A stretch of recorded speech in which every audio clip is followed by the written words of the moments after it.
Welcome back to Hannity. So with a declining population, it is no secret that Americans are now fleeing California in droves despite its vast natural resources, great weather, beautiful coastline.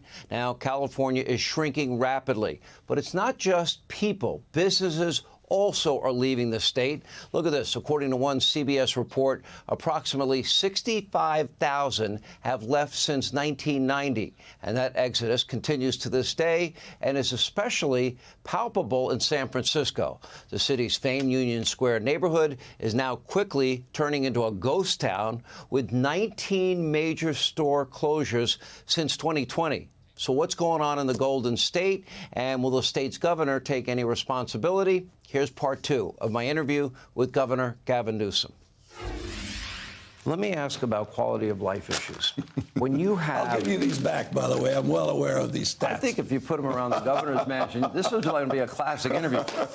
You know, listen, it may seem, and you're very, I appreciate your passion for your state. I love it. I appreciate the fact that you fight for the things you believe in. Yeah. You know, and this goes back to the original premise of not only this discussion, because this really is a friendly discussion. No, I know. There's no personal animus between us. It's just, I don't agree with your views. You're very good at giving reason, rationale for losing population and higher state income tax. And now I'm going to ask you about the homeless population. But you have stores now in San Francisco because of smash and grab robberies. They're leaving. Yeah. You know, Walgreens is one. I think Target is the other. There's at least three. Whole Foods is another. Yeah. You're leaving San Francisco. Yeah. Okay. So my question to you is, between taxes, bureaucracy, crime, homelessness, and the homeless numbers are not really good for you in your state versus Florida. I acknowledge that. And no, I mean, I wouldn't compare ourselves to anyone. It's a disgrace, the homeless issue out here. In 2008, you had a 10-year plan. Yeah. I got the tape. Let me play it for you. Let's do it. San Francisco. We believe, fundamentally, that food solves hunger, that shelters solve sleep, and that housing solves homelessness. And if we're going to solve the problem of those that are out on the streets that we define as homeless, we better solve the housing problem if we're going to have an impact. And that's why we established this framework, what we call a 10-year plan to end chronic homelessness in San Francisco. Okay, now, here we are. You want to know the results after 10 years? Okay, here's the comparison. I don't need to look at You don't like my charts. I know you wouldn't charts. I know the charts. I know these charts so well.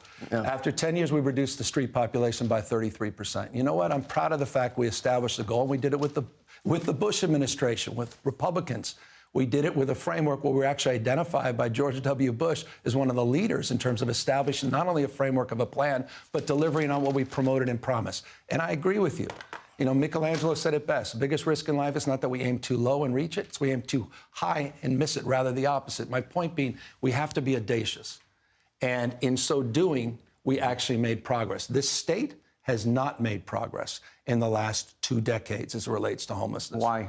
Because housing costs are too high, our regulatory thickets are too problematic, localism has been too impactful, meaning people locally are pushing back against new housing starts and construction. I've been here 4 years. I can't make up for the fact in 2005 we had an historic number of homeless under Republican administration. Right now there's 171,000 estimated. Okay. Disgraceful. And all right, I'll compare to Florida again.